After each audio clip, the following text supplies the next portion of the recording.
तो विषय हमारा ये है कि बाल साहित्य, अच्छे बाल साहित्य की कसौटियाँ, इस पे हम विमर्श कर रहे हैं, चर्चा करने का प्रयास कर रहे हैं।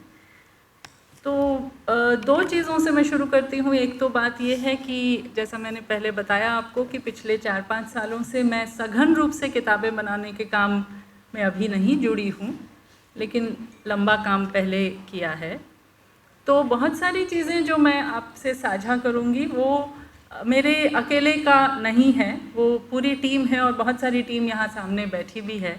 तो बहुत सारे लोगों के विचार हैं और बहुत सारे लोगों के प्रयास हैं, बहुत सारे लोगों के अनुभव और सीखें हैं, तो उनके कुछ खास बातें यहाँ रखूँगी। दूसरी बात यह है कि जो मैं अभी साझा कर रही हूँ उसमें, जैसा अमितेश भी कह रहे थे ना कि कोई कायदा कानून नहीं होता, वैसे ही कोई नुस्खे नहीं हैं, लेकिन कुछ सवाल हैं जिनसे हम जूझते हैं। अच्छे बाल साहित्य बनाने की कोशिश में प्रकाशक के तौर पे, संपादक के तौर पे, लेखक के तौर पे, टीम में, आपस में और कई बार खुद अपने अंदर भी जिन सवालों से दो चार होते हैं, बातचीत करते हैं, बहस करते हैं, झगड़े करते हैं आपस में भी और खुद के अंदर भी, ऐसे कुछ सवाल मैं साझा करूँगी या कुछ बहस के और चर्चा के बिंदु जो हैं।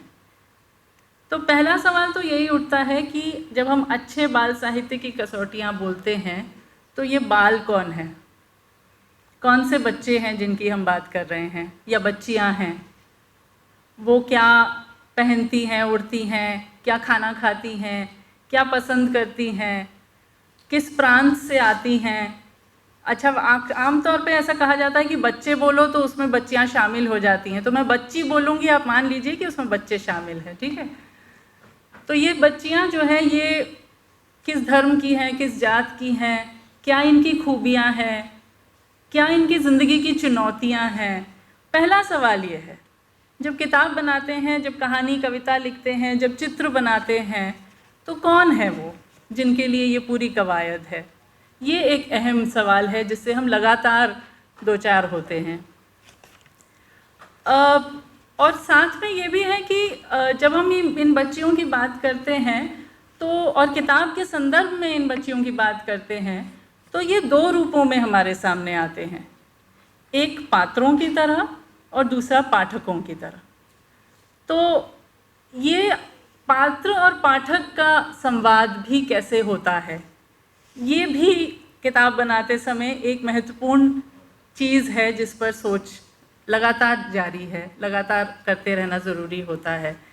किस तरह की बात किताब या किताब के ज़रिए रचनाकार, तो रचनाकार में लिखने वाले, चित्र बनाने वाले, किताब को अंततः तैयार करके प्रकाशित करने वाले, ये किस तरह की बातचीत, किस तरह की संवाद जो है वो इन तमाम तरह की बच्चियों के साथ, तमाम तरह के बैकग्राउंड से आने वाले, अलग अलग किस्म के अनुभवों को लेकर आने वाले बच्चियों के साथ करते हैं।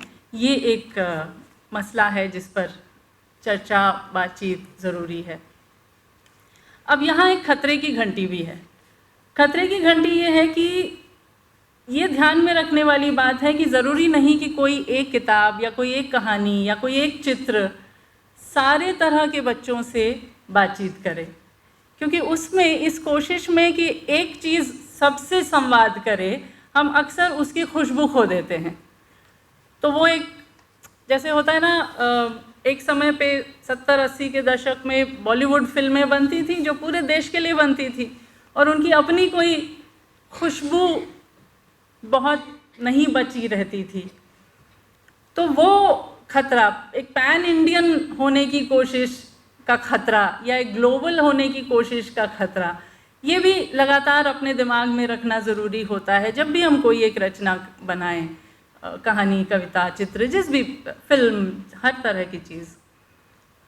तो कैसे ये रहे कि जो पात्र में बच्ची है और जो पाठक में बच्ची है, इनकी अपनी ज़िंदगी की रंगत, इनकी अपनी ज़िंदगी की खुशबुएँ बाकी रहें उन किताबों में, ये एक लगातार का जद्दोजहद बना रहता है। और वैसे भी जैसे कल अशोक जी कह रहे थे कि जो साहित्य रचा जाता है, जो रचते हैं वो जो भी रचते हैं वो एक तरह से आधा सच है, वो एक तरह से आधी बात है। और तो ये जो आधा सच, आधी बात, आधी खुशबू, ये लेकर जब हम अंततः पाठक के पास पहुंचते हैं तब वो पूरा होता है, क्योंकि वो बाकी का आधा जो है वो पाठक लाते हैं। तो उसके लिए बहुत ज़रूरी होता है कि जो कुछ यहाँ रचा जा रहा है वो किसी तरह का अपनत्व बना पाए, एक रिश्ता बना पाए जो उस पार है उसके साथ। तो जो हम बना रहे हैं, जो हम गढ़ रहे हैं, ये समझ में आए कि ये कुछ अनगढ़ ही रहेगा, परफेक्ट तो नहीं ही होगा, पूरा भी नहीं होगा। वो पूरा तब होगा जब उस तरफ जो है, उस किताब के पन्नों के उस तरफ जो है, वो उसको पढ़ेंगे, वो उन चित्रों को देखेंगे, उनमें अपना अर्थ जोड़ेंगे, तब वो मुकम्मल किताब बनेगी, तब वो मुकम्मल साहित्य बन पाएगा। तो ये प्रक्रिया बनाने की, कहानी कविता लिखने की, चित्र बनाने की और किताब को शक्ल देने की प्रक्रिया में ये चिंता, ये सरोकार, ये रियलाइजेशन लगातार बना रहे, ये भी एक कोशिश रहती है। पर ये अपनत्व कैसे बनता है, ये रिश्ता कैसे बनता है, इसके लिए चित्रों में, कहानी में, कविता में कौन से ठिये कैसे, किस तरह से बन पाएंगे, ये कोशिश होती है। तो जब हम तलाश करते हैं, जब हम चीज़ों को पढ़ते हैं, पांडुलिपियों को पढ़ते हैं या कुछ चीज़ लिखने की कोशिश करते हैं, चित्र बनवाने की कोशिश करते हैं, तो इन ठियों को, इन फुटहोल्ड्स को पहचानने की कोशिश करते हैं जो ये रिश्ता जोड़ने में मदद करते हैं। और ये रिश्ता जोड़ना अक्सर, मतलब मोटे मोटे तौर पे कहें तो दो तरह से हो सकती है, हो पाती है, ऐसा लगता है। एक तो ये होता है कि आपको अपना अक्स दिखने लगे कहीं, किसी कहानी में, किसी चित्र में आपको अपनी छवि दिखने लगे, आपको अपने साथ हुई या अपनों के साथ हुई कोई घटना की याद आने लगे, कोई अनुभव से आपको लगे कि हाँ, ये तो मेरे साथ हुआ था, ये तो मेरा ही अनुभव है ना।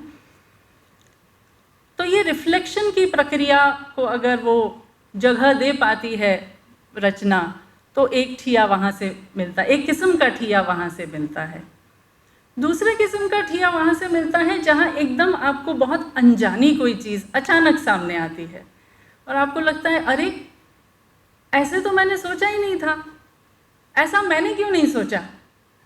तो वो एक और फुटहोल्ड होता है जहाँ से आपका रिश्ता जुड़ने लगता है, बिल्कुल अनसोचा हुआ या बिल्कुल कल्पना से बाहर, है ना, जो आपको एक तरह से एक लॉन्च पैड की तरह काम करे कि आप कुछ नई सोच में, कोई नई कल्पना में उस कहानी या कविता या चित्र के ज़रिए घुसने या एक यात्रा पे निकल जाने की तरफ बढ़ जाएं।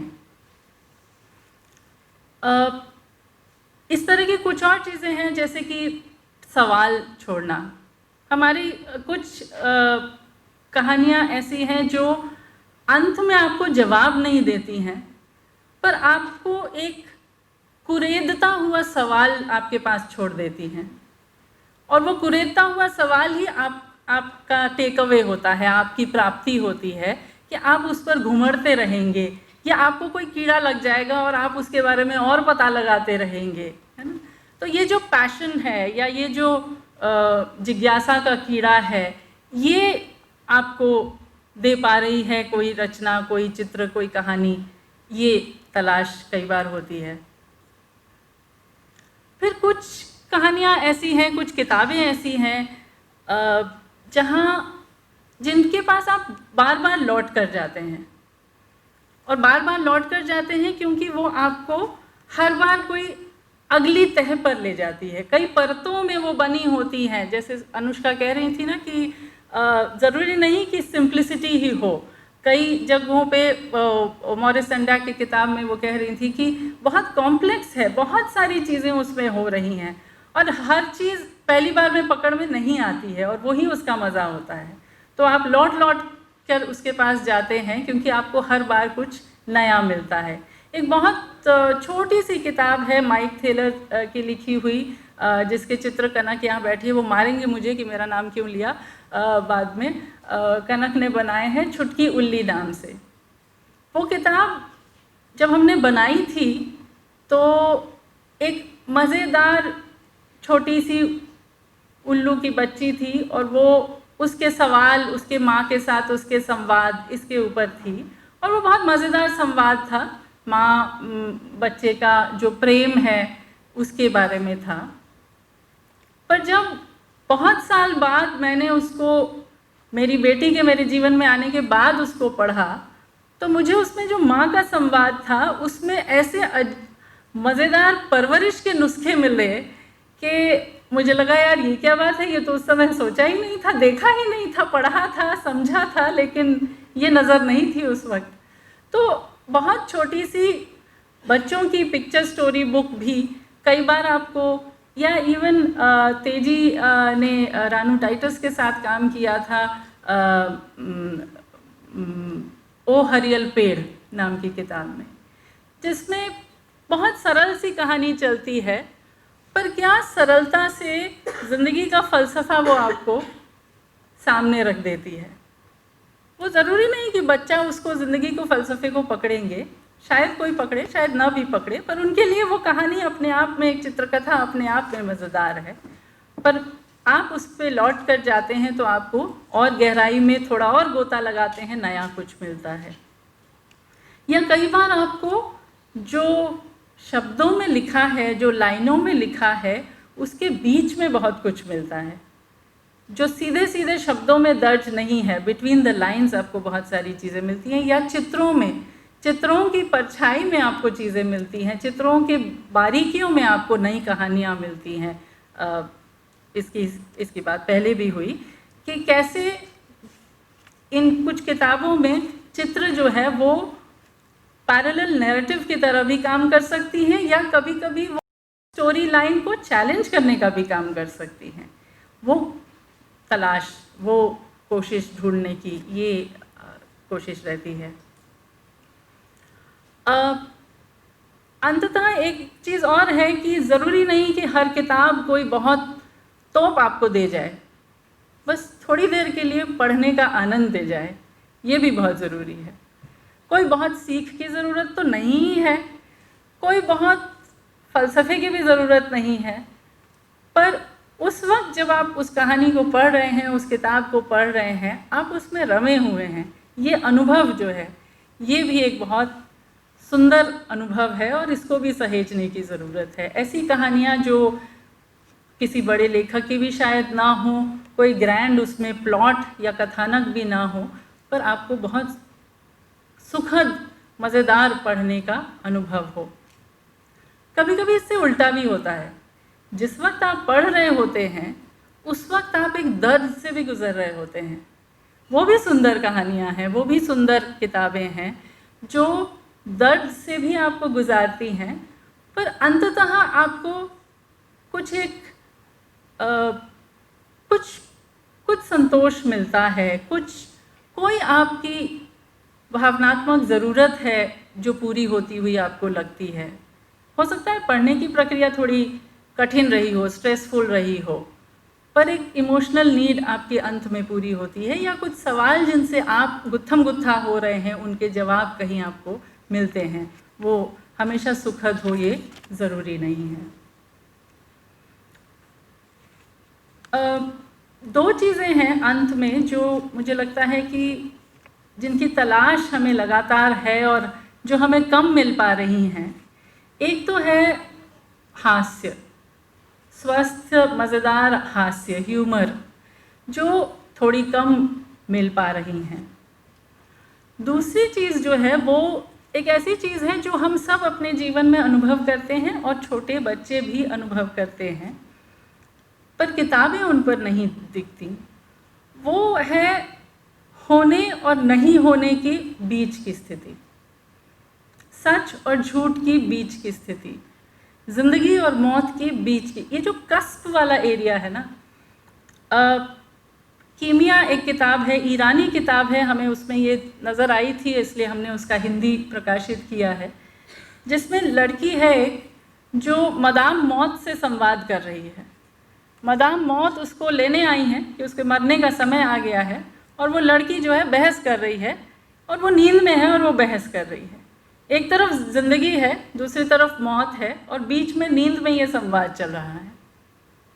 एक किताब है बोरे वाला, जो अन्वेषी ने विकसित किया, जिसका अनुवाद शशि ने किया है, और उसका जो उसमें एक बच्ची है जिसकी बड़ी बहन गुज़र गई है और उसकी माँ उस समय से डिप्रेशन में है। तो एक तरफ फुल थ्रॉबिंग उसकी ज़िंदगी है, जिसमें स्कूल है, स्कूल की सहेलियाँ हैं, बातचीत है, छुट्टियों में क्या होगा उसकी प्लानिंग है, और एक तरफ यहाँ पर बहन है जो मृत्यु को प्राप्त हो चुकी है, और उसके बीच में माँ है जो न इधर है न इधर है।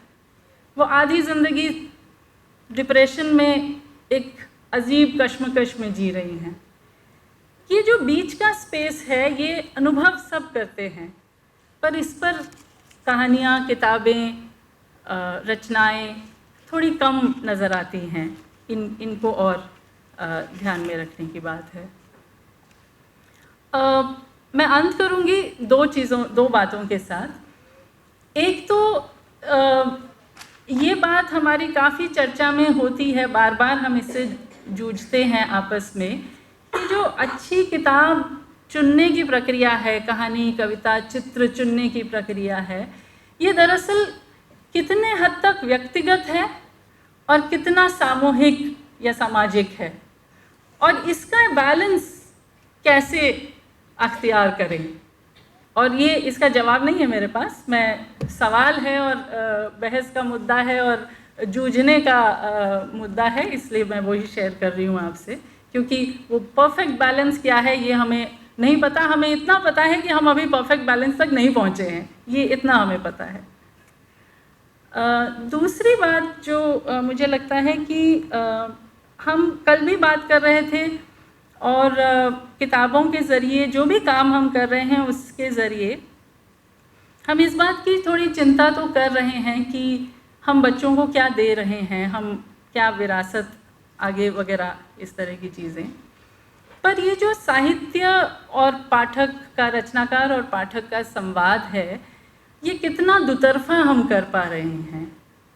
क्या हम सिर्फ इसकी चिंता कर रहे हैं कि हम बच्चों को क्या दे रहे हैं, या हम इसके प्रति भी सचेत होने की कोशिश कर रहे हैं कि हमें बच्चों से एक्चुअली बहुत कुछ लेने को भी है। तो हम क्या उनको सुन रहे हैं, उनको समझ रहे हैं, उनको देख रहे हैं उस गहराई से, और उनसे लेने का भी कोशिश कर रहे हैं। एक छोटा सा किस्सा बताऊंगी। मेरी बेटी यहीं है, वो अपना, उम्मीद है इसको सर नहीं चढ़ाएगी। ट्रेन में हम सफ़र कर रहे थे, शायद वो 2.5-3 साल की थी, और हम अहमदाबाद से ट्रेन में बैठे, और अहमदाबाद में स्टेशन जाते समय चौराहों पे बहुत अच्छे सुंदर दिखने वाले आकर्षक कुछ खिलौने ट्रैफिक लाइट्स के वहाँ बिक रहे थे, डॉल्फिन और ऐसे सब फुलाए हुए वाले। तो उसने कहा कि मुझे चाहिए वो, लेकिन ट्रेन का वक्त था तो हम रुक के ये काम नहीं कर सकते थे, तो हमने कहा ठीक है, बाद में ही देखना पड़ेगा, अभी तो नहीं हो सकता। और हम ट्रेन पे चढ़े, और फिर वो खाना वाना खा के 8 साढ़े 8 बजे करीब सो गई। और उसके बाद शायद गोधरा से या कहीं से काफ़ी देर रात को एक और परिवार चढ़ा, और उनके पास एक और छोटा बच्चा था उनके साथ, जिसके हाथ में वो खिलौना था। फिर वो भी बच्चा सो गया। तो अंबर जब सुबह उठी तो उसने वो खिलौना देखा और उसने तुरंत उससे खेलना शुरू कर दिया। तो वो जो दूसरी महिला थी, उन्होंने भी कहा कि हाँ खेलो, उनका बच्चा सो रहा था। फिर भोपाल आने के कुछ आधे घंटे पहले वो बच्चा भी जागा, जैसे ही वो बच्चा जागा, उसका खिलौना था किसी दूसरे के हाथ में था, तो उसने उसको लिया और तुरंत खींच लिया अपने पास। तो पहले तो अंबर थोड़ा भौचक्की रही, 1 मिनट ऐसे देखती रही, और फिर तुरंत उसने मेरी तरफ देखा और कहा, कोई बात नहीं मम्मा, दूसरा दिला देगी। तो ये जो छोटी छोटी घटनाएं हैं, ये हमें बहुत कुछ अपनी ज़िंदगी में भी गौर करने के लिए, अपनी किताबों को गढ़ने के लिए, अपने चित्रों को बनाने के लिए, अपने कविता कहानियों को लिखने के लिए बहुत कुछ सिखा सकती हैं, अगर हम बच्चों को और थोड़ा ध्यान से सुन लें। तो घर में, सड़कों पर, स्कूल में, हर मुमकिन जगहों पर थोड़ा और प्रयास बच्चों को सुनने का करें। शुक्रिया।